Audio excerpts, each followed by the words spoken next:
25 को पाकिस्तान से तनाव के बीच और हाल ही में हुए पहलगाम आतंकी हमले के बाद देश भर में मॉक ड्रिल आयोजित किया गया। इस मॉक ड्रिल का आयोजन 244 स्थानों पर किया गया, जिसमें छत्तीसगढ़ के दुर्ग जिले भी शामिल था। इस दौरान जिले के बुजुर्गों ने 1971 में भारत पाकिस्तान युद्ध के समय हुए मॉक ड्रिल की घटनाओं को याद किया। वे उन दिनों की बातें करते हुए भावुक हो गए जब युद्ध के डर से पूरे शहर में अंधेरा छा जाता था और लोग डर के साए में रहते थे। स्टील प्लांट से रिटायर हुए 2 कर्मियों से बात करने पर आरएन विद्यार्थी ने बताया कि उस वक्त मॉक ड्रिल के दौरान पूरा शहर ब्लैकआउट हो जाता था। पुलिस की गाड़ियां सायरन बजाती हुई निकलती थी।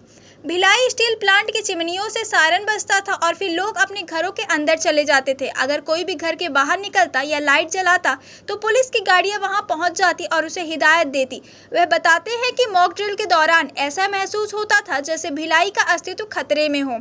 भिलाई के एक और निवासी एस उपाध्याय ने बताया कि जब युद्ध शुरू हुआ तो भिलाई टाउनशिप में स्थिति और भी गंभीर हो गई। लोगों को घरों से बाहर निकलने की सख्त मनाही थी। घरों की खिड़कियों को पेपर और कार्डबोर्ड से बंद कर दिया गया था ताकि कोई भी बाहरी दृष्टि से अंदर का दृश्य ना देख सके। उन्होंने बताया कि शाम होते ही घरों में अंधेरा छा जाता था। इस दौरान लोग घरों में लाइट नहीं जलाते थे क्योंकि यह हिदायत थी कि शहर में अंधेरा रखा जाए ताकि अगर दुश्मन का विमान शहर की ओर आ जाए तो उसे कोई निशान ना दिखाई दे।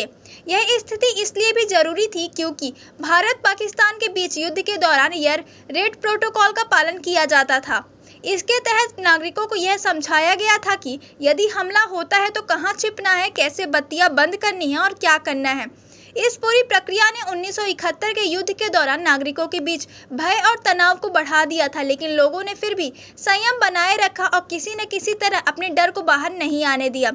जब 1971 के युद्ध में हिस्सा लेने वाले बुजुर्गों से यह सवाल पूछा गया कि क्या पाकिस्तान से युद्ध करना चाहिए, तो उनका एक ही जवाब था, हाँ, अब युद्ध जरूरी हो गया है। पाकिस्तान को इस बार सबक सिखाना चाहिए। यह जवाब उनकी उस याद से निकला था जब उन्होंने अपनी आंखों से युद्ध के खौफनाक मंजर को देखा था। 7 मई को हुए मॉक ड्रिल में भिलाई में फिर से वही माहौल महसूस किया गया। शाम 4 बजे सायरन बजते ही भिलाई सेक्टर 6 की सड़क पर अधिकारी ने अनाउंसमेंट किया कि यह आपातकालीन स्थिति है और लोगों को बताया गया कि हवाई हमले के दौरान उन्हें क्या करना है। अधिकारियों के निर्देश पर सभी लोगों ने सड़क पर लेटकर अपने कानों को बंद किया और होठों के बीच रुमाल रखा। करीब 15 मिनट बाद एक नई अनाउंसमेंट हुई कि स्थिति अब सामान्य है और लोग घर जा सकते हैं। केंद्रीय गृह मंत्रालय के निर्देश के अनुसार मॉक ड्रिल को अलग अलग स्तरों पर बांटा गया था। शाम 7:30 बजे से लेकर 12 मिनट के लिए पूरे क्षेत्र में ब्लैकआउट किया गया। घरों और दुकानों की लाइटें बंद कर दी गई और सड़क पर चल रहे वाहनों को रोक लिया गया। यह मॉक ड्रिल आज के समय में सुरक्षा और तैयारियों को लेकर जनता में जागरूकता बढ़ाने का एक तरीका था ताकि भविष्य में किसी भी आपातकालीन स्थिति से निपटने के लिए नागरिकों को तैयार रखा जा सके।